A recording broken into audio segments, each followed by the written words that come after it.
change the world? Start off by making your bed. If you make your bed every morning, you will have accomplished the first task of the day. It will give you a small sense of pride, and it will encourage you to do another task, and another, and another.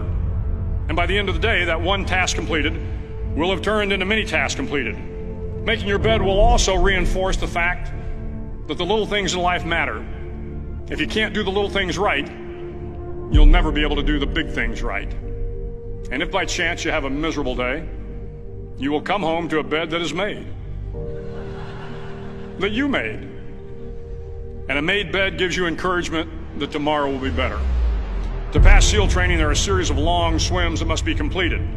One is the night swim. Before the swim, the instructors joyfully brief the students on all the species of sharks that inhabit the waters off San Clemente. They assure you, however, that no student has ever been eaten by a shark, at least not that they can remember. But you are also taught that if a shark begins to circle your position, stand your ground. Do not swim away. Do not act afraid. And if the shark, hungry for a midnight snack, darts towards you, then summons up all your strength and punch him in the snout, and he will turn and swim away. There are a lot of sharks in the world. If you hope to complete the swim, you will have to deal with them. So if you want to change the world, don't back down from the sharks. Over a few weeks of difficult training, my SEAL class, which started with 150 men, was down to just 42. There were now 6 boat crews of 7 men each.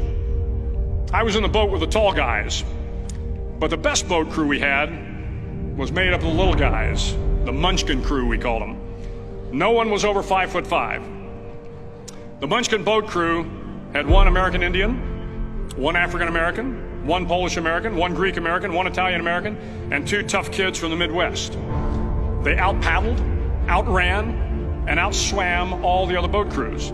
The big men in the other boat crews would always make good-natured fun of the tiny little flippers the Munchkins put on their tiny little feet prior to every swim.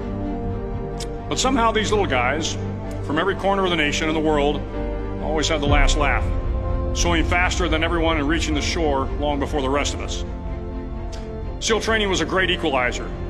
Nothing mattered but your will to succeed, not your color, not your ethnic background, not your education, not your social status. If you want to change the world, measure a person by the size of their heart, not by the size of their flippers. The 9th week of training is referred to as Hell Week. It is 6 days of no sleep, constant physical and mental harassment, and 1 special day at the Mud Flats. The Mud Flats are an area between San Diego and Tijuana where the water runs off and creates the Tijuana Sloughs, a swampy patch of terrain where the mud will engulf you. It is on Wednesday of Hell Week that you paddle down to the Mud Flats and spend the next 15 hours trying to survive this freezing cold, the howling wind, and the incessant pressure to quit from the instructors. As the sun began to set that Wednesday evening, my training class, having committed some egregious infraction to rules, was ordered into the mud.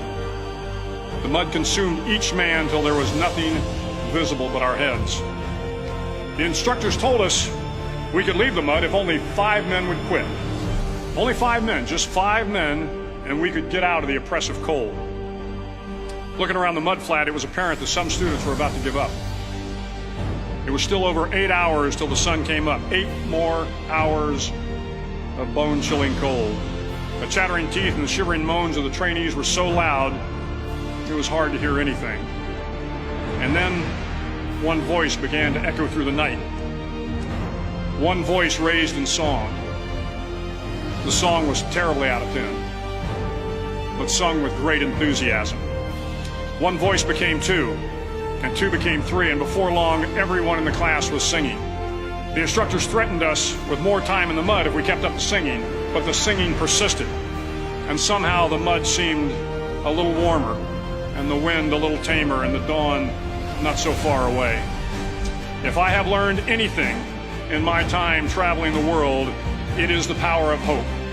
The power of one person, a Washington, a Lincoln, King, Mandela, and even a young girl from Pakistan, Malala. One person can change the world by giving people hope. So if you want to change the world, start each day with a task completed. Find someone to help you through life. Respect everyone. Know that life is not fair and that you will fail often.